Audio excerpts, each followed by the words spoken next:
提到神童预言，许多人第一个想到的就是印度神童阿南德。这位来自印度的少年占星师，年纪轻轻就在网络上爆红，因为他曾经预言过全球疫情和经济动荡等事件而声名大噪。2019年时，他透过占星影片警告世界将有大灾难发生。随后爆发的新冠疫情让不少人惊呼他的预言应验。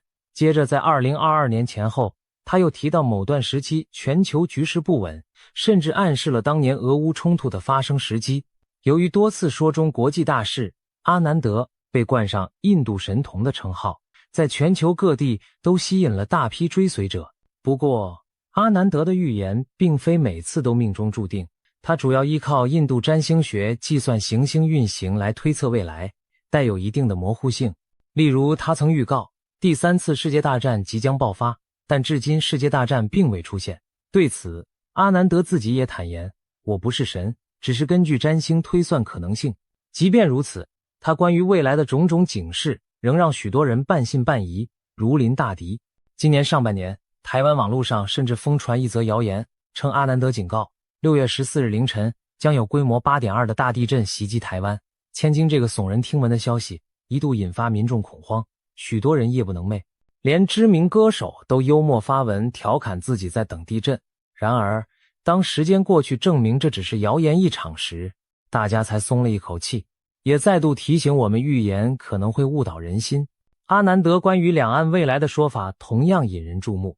前不久，他受邀访问台湾，在公开活动中被问及台海局势时，透露2025年3月之后要特别小心南海附近可能出现冲突，而真正的台海动荡时机可能落在2028年至2032年。他暗示那几年中国大陆与台湾之间或有重大变局发生，需要格外谨慎。尽管这些话听起来令人心惊，但究竟会不会成真，谁也无法笃定。毕竟预言不是科学预报，多数带有猜测性质。然而，正因为现今国际局势诡谲多变，人们对未来充满不确定，阿南德这样的神童才会受到如此瞩目。许多人抱着宁可信其有的心态关注他的最新预言动向，希望从中找到一丝对未来的掌控感。在这样的氛围下，假如出现一位预言能力更胜阿南德的神秘孩子，自然会引发轰动。而令人难以置信的是，最近坊间真流传着这么一个传奇故事，一位年仅3岁的神童，不仅天生异禀，更对台湾的未来做出了惊人的预示，被称作超越阿南德的3岁神童。这个故事的主角是一个只有3岁的小男孩，我们暂且称他为小杰。小杰的身世看似平凡，出生在中国大陆的一个普通家庭，父母都是当地人，家中讲的也都是一般的国语。然而，小杰从他出生的那一刻起就注定不凡。据说当他呱呱坠地睁开眼睛时，产房里竟然响起了婴儿清晰的说话声。起初医护人员还以为是错觉，但定睛一看，发生的正是怀中那刚刚出生几分钟的小婴儿小杰。他发出的不是一般婴儿的啼哭，而是一串有节奏的语句，仿佛在说着什么。更令人震惊的是，细听之下，那几个词汇居然是台语。现场的人一下子愣住了，一个刚出生的婴儿怎么可能开口讲话？更别说讲的还是一种父母完全不会的台湾闽南语方言。要知道，小杰的父母祖上并没有台湾或闽南背景，他们一家世居大陆，也不曾接触或学习过台语。而一个初来人世的婴儿，本应连最基本的发音器官都还在发育，却奇迹般地说出流利的台语词句，这实在太超乎常理。产房里的医生护士面面相觑，有人吓得连剪脐带的手都颤抖起来，还有人忍不住惊叫：见鬼了吗？孩子的母亲更是又惊又喜，惊的是孩子这异象难以理解，喜的是宝宝看来非常健康有活力。一时间，各种情绪在场中交织，没有人能解释眼前这一幕。由于场面实在离谱，很快小杰会说话的消息就在医院传开，有人半信半疑跑来一探究竟，结果亲眼看见襁褓中的婴儿张口发出含糊的音调，一听就是台湾腔调的语音。虽然小杰毕竟刚出生，无法构成长句，只是断断续续蹦出几个音，但已经足够让人瞠目。年长的护士直呼活了这么大没见过，年轻的小实习医生则用手机偷录下几秒声音，想回放研究。小杰父母更是又惊又怕，怀疑孩子是否神灵附身。母亲回忆说，在怀孕期间，她从未做过什么特别的梦，也没有听过台语歌曲或节目，实在想不到孩子的语言能力从何而来。父亲则赶紧联络上家族中一位信佛的长辈，请求指点。长辈听闻后也大吃一惊，只嘱咐他们，这孩子来头不小，要好好养着，不可当成怪胎，说不定是有菩萨转世。于是小杰的家人半信半疑地接受了这个说法，决定视他为上天赐予的特殊礼物，用心将他抚养长大。随着小杰慢慢长到几个月大，他展现出的能力证明这并非偶然巧合。他不但很早就会讲话，而且最拿手的始终是台语。一般的孩子可能要1岁多才能喊出爸爸、妈妈这样的单词，但小杰在半岁左右就已经能用含糊但明显的台语喊出类似阿爸、阿母的称呼，把父母听得一头雾水。他会用奶声奶气的台湾话词汇表达饿了、渴了等需求，而对父母用普通话教他的词汇反而反应较慢。有一次，家人特地抱他去找通晓台语的邻居聊天，发现小杰咿咿呀呀说出的词句居然真的是有意义的台湾话，而不只是婴儿乱喊。例如，他看到邻居奶奶手里的玩偶蹦出猴剪仔这样的词，让那位台湾邻居当场愣住。一个几个月的娃娃竟会用台语俚语形容东西，实在不可思议。这种种迹象让小杰父母又惊喜又困惑。他们喜的是孩子聪明早慧，似乎大脑发育异于常人；困惑的是孩子说的话语他们大多听不懂，反而需要求人翻译自己的儿子在讲什么。为了方便交流，爸爸妈妈不得不临时抱佛脚，找来台语教材学起台湾话，场面颇为滑稽。父母学着发音石保卫、你好、石牙牙学语的小杰，却已经会讲更多复杂的词汇。可以说，在语言方面，小杰比父母还像老师。他有时会露出孩子气的笑容，重复父母的蹩脚台语发音，仿佛在纠正他们似的。家里来访的亲朋看见这情景，无不称奇，调侃小杰是转世来教爸爸妈妈说话的。渐渐的，小杰会说台语的传闻传到了更远，不仅邻里乡亲，连当地一些媒体都隐约听说有这么一个会讲台湾话的婴儿。只是小杰父母担心张扬会给孩子带来麻烦，一直低调，没有让媒体大肆报道。但在民间，关于小杰的种种猜测已悄然滋长。有的说他是台湾某位高僧转世，毕竟不少佛教典故里有高僧转生时开口说话的传闻。也有人说他可能是前世是个冤魂，托生来向父母寻仇，所以一出生就说别的地方的话。甚至还有迷信的乡民觉得这不吉利，担心是妖邪作祟。种种传言使得小杰的身世更添神秘色彩。而随着小杰逐渐长到2、3岁，他开始流利地和人对答如流，用的还是带着腔调的台语，更让家人觉得也许长辈所言非虚，也许这孩子真的有非凡的前世来历。小杰年纪尚幼，却展现出远超同龄的语言能力，还是来自他从未接触过的台语。这让人不得不怀疑，他是不是携带着某种前世记忆来到这个世界。在传统民间信仰中，一直流传着婴儿带着前世记忆转生的故事。例如古书中就有记载，新生婴儿开口说话往往与前世有关。唐代野史《北梦所言》中记载过一起奇事后，唐明宗还没当皇帝时，在旅店借宿，店家孕妇肚里的胎儿竟忽然开口催促母亲，天子来了，快准备饭菜。这胎儿显然记得些前因，才会未出生先报讯。类似的古代传说很多都把会说话的婴儿视为前世记忆未泯的证据。当然，现代科学对此相当谨慎。然而，在全球范围内，确实有不少被记录的轮回案例。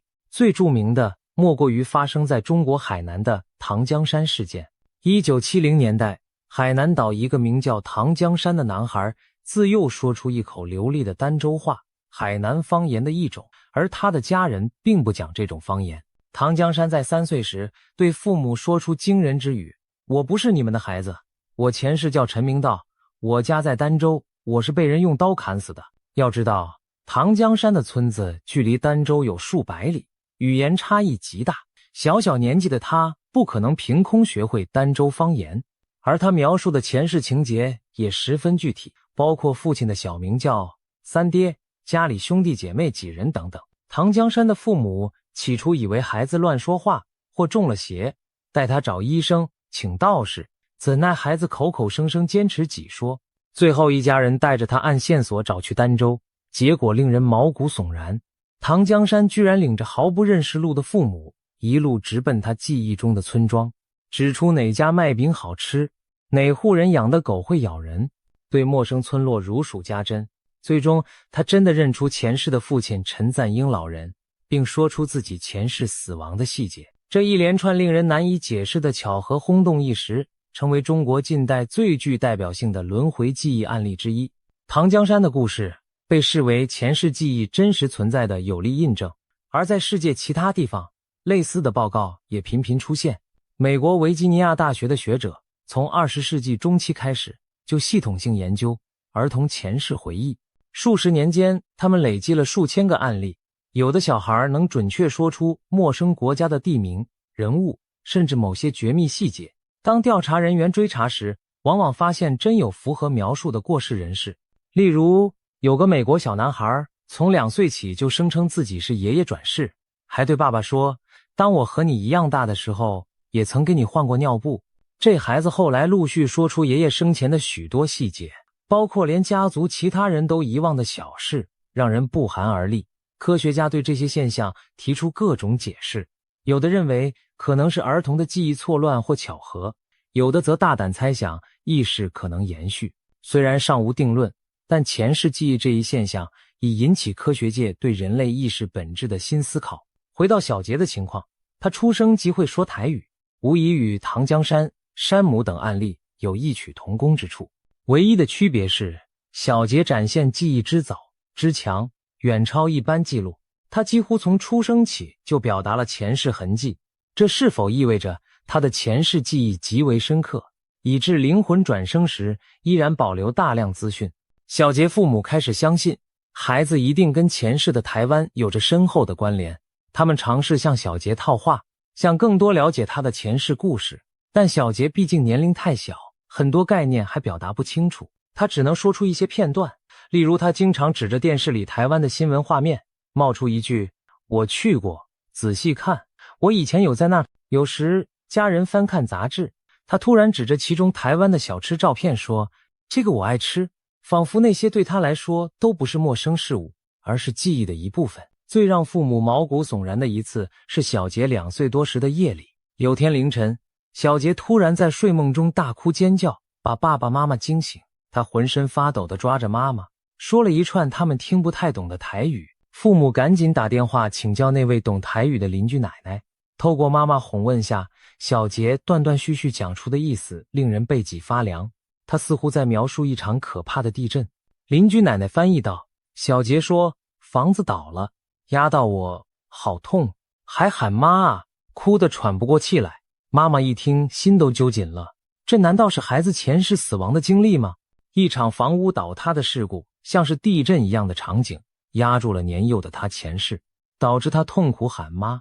小杰当时哭到脸色发紫，怎么哄都不停，直到妈妈抱着他轻声说，不怕不怕，宝宝现在安全，阿母在这里，他才慢慢平静睡去。夫妻俩对视良久，脑海中都浮出一个可能台湾历史上曾有过的那场举世震惊的大地震。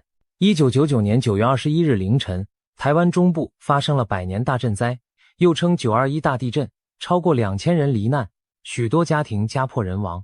那场悲剧离现在20多年，小杰的父母也只是从新闻记忆中依稀知道。然而当晚小杰梦中描述的惊恐情景和921地震幸存者的描述极为吻合，深夜熟睡中被摇醒，大地狂烈晃动，屋梁塌落压身。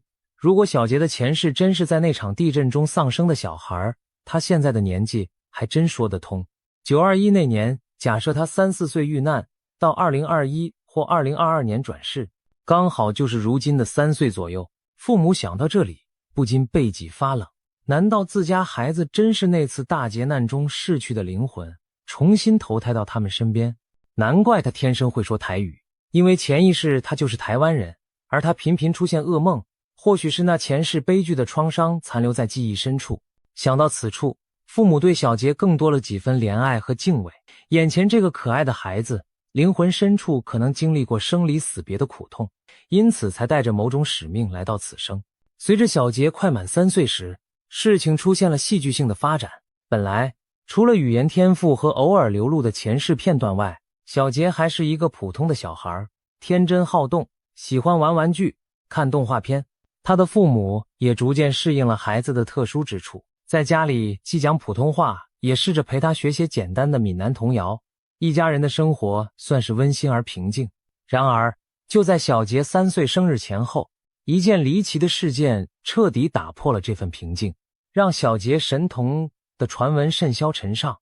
那天傍晚，小杰和往常一样在客厅玩耍，他手里拿着最喜爱的一辆小汽车模型，一边嘴里用台语咿呀学车声，一边绕着茶几跑。妈妈在厨房准备晚饭，爸爸则坐在沙发上看新闻。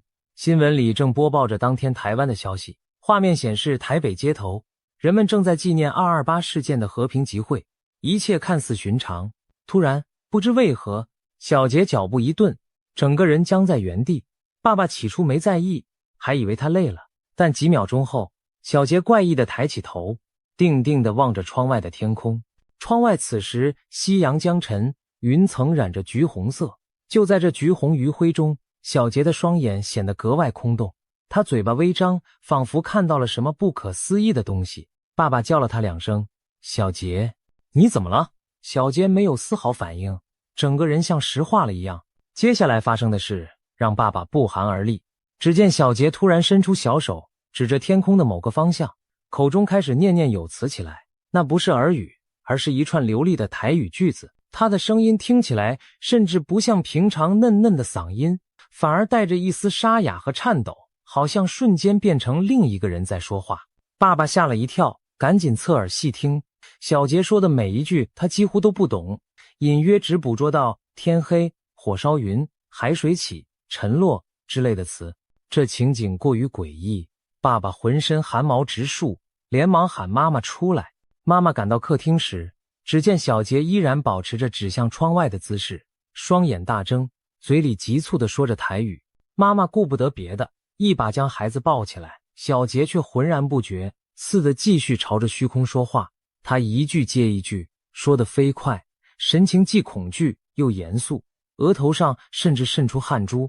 父母完全听不懂他在讲什么，急得不知所措。幸好这时小杰之前认识的那位台湾邻居奶奶刚好上门来串门，一看这阵仗，立刻意识到孩子可能在拖延。奶奶赶紧上前侧耳倾听，脸色一点点由疑惑转为震惊，再到难以置信。大约持续了2-3分钟，小杰的声音忽然一顿，说到最后一句时，语气陡然拔高，像是在哭喊：“吴通经，有人来救，光明再现，台语大意，不要害怕，有人会来拯救，光明将再次出现。”这句话落下没多久，小杰整个人便剧烈抖了一下，随即两眼一翻，头一歪，昏厥过去。妈妈吓得尖叫，连忙检查孩子的呼吸，还好只是晕过去了，仍有脉搏。爸爸手足无措地掐人中，喊名字。不一会儿，小杰悠悠醒转，但整个人虚弱非常，像是经历了一场重病。一家人惊魂未定之际，邻居奶奶拍拍胸口，颤声把刚才小杰说的台语逐句翻译出来。随着奶奶的叙述，父母只觉得心跳愈发加速，背后发凉。原来小杰刚才像是预见了一场可怕的未来景象，他口中所述分明是一场针对台湾的末日预言。根据奶奶转述，小杰一开始说天色突然变暗，半边天空染着血红的火烧云，接着又说大地在怒吼，岛上的人四处奔逃。从他的语句中拼凑起来，一幅恐怖的场景逐渐浮现。某个傍晚时分，台湾上空出现异象，天空仿佛被血色染红，紧接着地面剧烈震动起来，发出轰隆巨响。接下来小杰的描述令人心惊肉跳，他提到山崩裂开，房屋倒作一团。奶奶说孩子在形容一场超级大地震，地动山摇之中，高楼倾塌，山坡坍塌。他还喊出水，好多水涌进来了，淹过人头了。可见在地震之后，海啸随之而至，巨浪像猛兽扑向岸边城市，把沿海地区整个吞没。小杰用台语不停重复淹至矣，淹至矣，意思是淹住了，淹没了，声音里满是惊恐。奶奶听到这里时自己也头皮发麻，那景象几乎就是一场毁灭性的地震海啸，把台湾这座岛屿吞噬殆尽。更可怕的是，小杰并非仅仅描述自然灾难，他接着说火烧错，四处呜呜叫，翻译过来就是房子在着火，四处都是哭喊声。地震和海啸之后，岛上竟还有大火肆虐，到处是人们绝望的哭喊。有句话让奶奶印象尤其深刻，小杰说看无日头，看无月娘，意思是看不见太阳，也看不见月亮，仿佛天空被厚厚的尘埃和烟云覆盖，白天黑夜都陷入昏暗。这让人联想到地震引发的大火和尘土，遮天蔽日的末日景象。在这幅描绘毁灭的图景中，小杰的语气忽然一转，带上了一丝悲愤和凄凉。他说，我看着咧，孤魂满街。奶奶解释，这句是说我亲眼看着无数孤魂在街头游荡。听到这里，小杰父母只觉得寒毛直竖。孤魂两字意味大量生者转瞬成了亡魂，整个台湾死伤无数，满目疮痍。孩子稚嫩的声音居然在描述亡魂，何等诡异凄惨。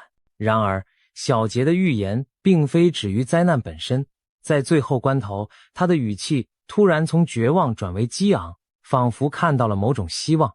他高喊五通经，有人来救，光明再现。当时奶奶就听出来这句充满安慰和力量，意思是不要害怕，有人来拯救，光明将重新出现。仿佛在漆黑的末日里，一道光亮正拨开乌云。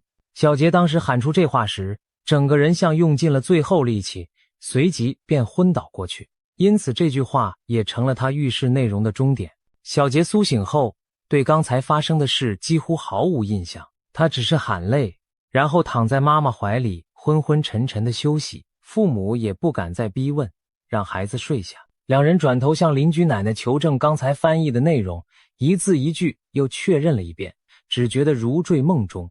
邻居奶奶脸色发白地说，我活这么久，头一次听到这种事，这孩子像是在通灵，说出的话太骇人。消息不胫而走，附近知道内情的人无不震惊交加。年仅3岁的小孩居然看到了台湾未来的大灾难和救赎场景。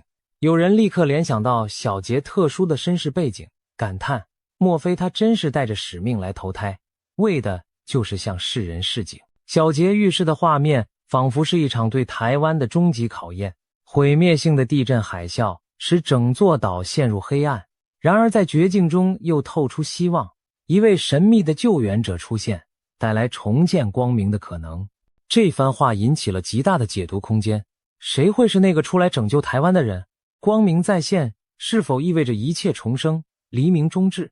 不少人将其与民间流传的圣人出世传说联系起来。其实在中国与台湾的民间寓言中，长期就有圣人出现的说法。许多古老的寓言诗，如推背图、烧饼歌等，都隐隐约约提到末世之后会有圣人降世，平乱纪事，使天下重新太平。比如推背图第50象，被一些解读者认为预言了近代中国的动荡。最后一句一人口口，据说象征着一位圣人以言救世。而在台湾民间也流传着某高僧的预言，将来台湾将有大劫，但东方会出现一位大士拯救众生。这些说法虽然真假难辨，却在民众心中埋下对乱世圣人的期待。小杰最后喊出的有人来救，无疑给许多人带来了联想。一些信众觉得这位来救的人十有八九就是预言中的圣人，或者宗教上讲的未来佛、救世菩萨。甚至有人猜测，难道小杰说的光明再现指的是传说中弥勒佛下生人间普度大众的景象？也有人把范围缩小，认为这圣人可能是指某位现存的人。例如在台湾有几位德高望重的长老法师，被信徒尊为圣者。如果未来真有大难，或许是他们挺身而出，带领民众走过黑暗。有阴谋论者甚至将目光投向政治人物，揣测这救台湾的人会不会是某位重量级领袖出手相助。不过，从小杰表达的语气来看，那更像是一种神性的介入，而非一般凡人之力。值得注意的是，小杰的预示中虽未明讲两岸政治，但台海局势的结局似乎也隐含其中。在他描述的劫难画面里，台湾遭受空前破坏，岛上满目疮痍。如果真有如此巨灾发生，势必改变当前两岸对峙的格局。有人猜想，会不会是天灾过后，大陆出于人道派遣大军救援台湾，从而自然而然实现统一？还有人更进一步引用一则网络传言，近年在民间预言圈中流传着南方大地震，海水退去后，台湾与大陆将陆地相连的说法。这种说法说明地壳巨变后，台湾海峡隆起，不再是隔绝两岸的海洋，而变成一条连结的路桥。若真如此，物理上的合二为一，两岸从此再无分隔，这不就是终局吗？虽然科学家驳斥了短期内如此巨变的可能，但在预言爱好者看来，自然与历史自有其巧妙安排。小杰提到山海移位、两龙相会等隐晦词句时，更让人浮想联翩。两条龙或许指的就是隔海相望的两个华人政治体，最终在大变局中重归一处。除了小杰之外，近期坊间还冒出其他类似的灵异预警案例。例如有传闻说，大陆南部某地一位生来失聪哑巴的3岁男孩突然在一次庙会上开口说话，声称他看到了更大的地震就要来临。据传那孩子笔画写下的地名指向台湾南部某座香火极旺的庙宇所在城市，并警告信众那里将有灭顶之灾。消息传出后，有人联想到台南沿海的南鯤身带天府，一座香火鼎盛、历史悠久的庙宇。恰巧之前就有学者提醒过，由于全球暖化、海平面上升，未来数十年包括南鯤神庙周边在内的沿海低地恐有淹水危机。科学的预测与灵异的预言不谋而合，更令这些传说添上一层真实色彩。虽然3岁哑童通灵的故事难辨真伪，但许多人宁愿相信这是老天在提前示警，希望世人有所准备。由此可见，无论是小杰还是其他灵异传言，指向的未来图景似乎不甚乐观。台湾可能面临一场前所未有的大劫难。然而，黑暗中也不是全无光亮，预言中的关键人物、圣人或救星的存在，预示着绝处逢生的转机。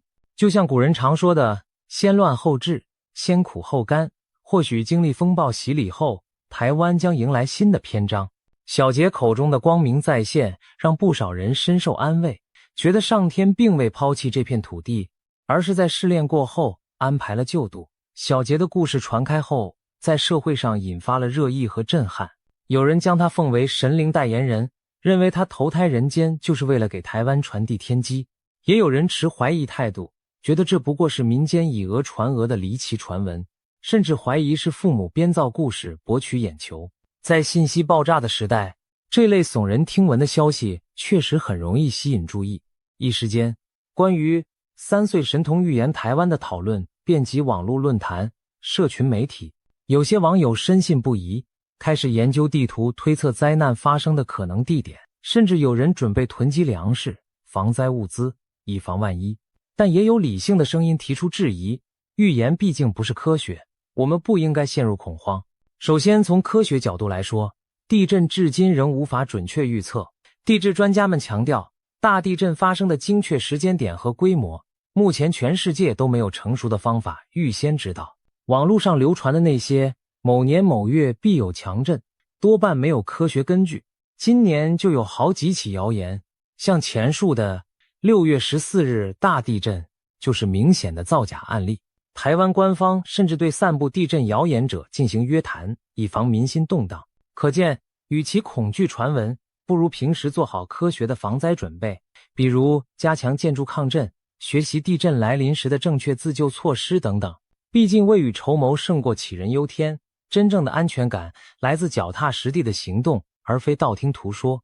然而，从另一个角度看，小节现象仍提供了一个契机，让我们反思一些超越科学范畴的问题，比如人类的意识和记忆究竟有多神秘？小节展现的前世记忆和预知能力，挑战了我们对生命的既有认知。如果他的经历属实，那么意识可能并非仅仅随肉体消亡而消散，它也许能穿越生死，甚至连时间也一并跨越，从未来折返现在。当然，这听起来非常玄妙，目前无法以科学证明，但正如许多前世记忆案例给科学界带来的冲击一样，小节让我们看见未知领域的广阔与神秘。或许在我们尚未了解的层面上，时间并非直线，某些敏感的心灵可以捕捉到未来的回声。古往今来，大多数预言最后被证实是巧合或牵强附会，但也不乏惊人准确的先知先觉之事存在。譬如16世纪的法国预言家诺查丹马斯就曾惊人地预言了数百年后的历史事件。这些现象提醒着人类谦卑面对天地万物，科学有其边界，而宇宙中尚有许多我们无法理解的奥秘。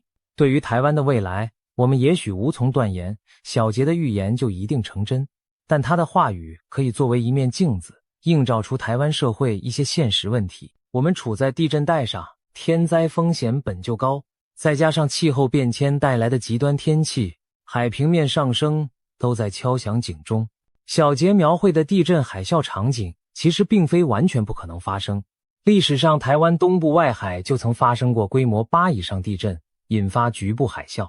面对这些潜在威胁，台湾人民更应该加强防灾意识与教育，提高基础建设的韧性。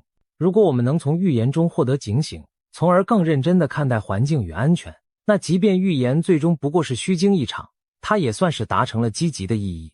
此外，预言中所透露的人文信息也值得玩味。小节反复强调勿通惊，不要害怕，这或许是在灾难面前最关键的态度，冷静与互助。真正的大灾降临时，唯有不恐慌并团结一致，自救加上他救，才能将伤害降到最低。而预言里那位来救的人更像是一种希望的象征，也许并非真有超人或神仙降临，而是指每个愿意挺身而出散播善念的人都可以成为他人的救星。正如医护人员在震后抢救生命，志愿者不眠不休搜寻生还者，那一幕幕人性光辉就是黑暗中的光明。从这层意义讲，圣人出世未必真的是义人，很可能是指人性中圣洁的一面被激发出来，整体涌现无数平凡英雄，共同逆转颓势。光明再现，靠的或许正是人心向善的集合力量。最后，我们该如何看待小节这位超越阿南德的3岁神童呢？也许真正重要的不是去追究他的预言到底准不准、真不真，而是从中得到启示和反思。对个人而言，小节提醒我们生命的神秘与宝贵。如果前世今生真的存在，那么我们当下的每一个念头、举动都可能影响长远的命运。行善积德也许并非迷信，而是在为未来播种福报。对整个社会而言，他的预警督促我们未雨绸缪，在和平时期就做好最坏的打算，同时珍惜眼前的平安日子，不要等灾难降临才追悔莫及。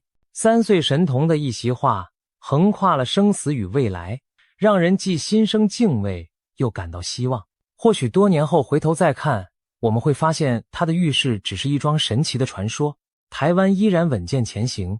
也或许他真的为我们敲响了警示之钟，使无数生命在劫难中得以保存。无论结果如何，这个故事已经深深烙印在我们脑海。在迷雾般难测的未来面前，我们能做的就是秉持理性与善念，既不盲从恐慌，也不漠视警讯。正所谓宁信其有，不信其无，但又凡事预则立，不预则废。